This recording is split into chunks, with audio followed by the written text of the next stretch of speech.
Hey guys, it's Wooly. In today's video, I am gonna show you how to add an SSL certificate to your WordPress website on DreamHost.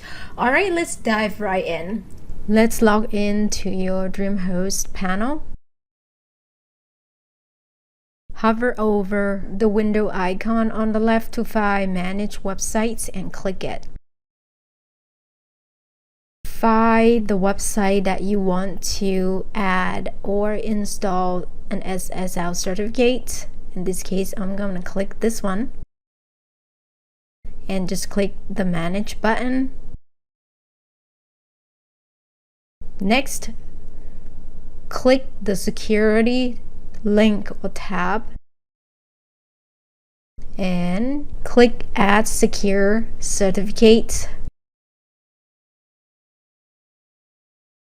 And then let's click select these certificates because it's free. It works okay too.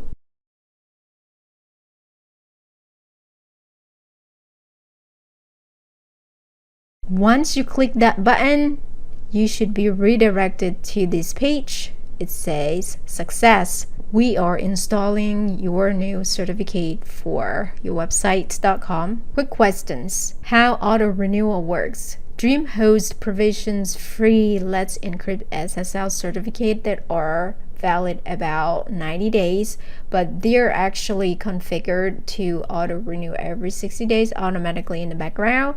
So in theory, you don't have to worry about a thing because it just renews itself.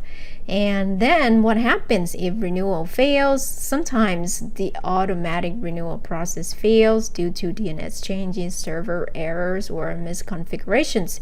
If that happens, your site will lose its SSL and visitors may see a not secure warning in their browser. So all you have to do just need to add it again manually via the DreamHost panel. So can you get the free SSL again? Yes, if it expires or renewal fails, just go into your DreamHost panel and click Add Free SSL Certificate for your domain. DreamHost will re-provision a fresh Let's Encrypt certificate again for 100% free for you. That's it. All right, you have the most wonderful day wherever you are. I'll see you in my next video. Bye.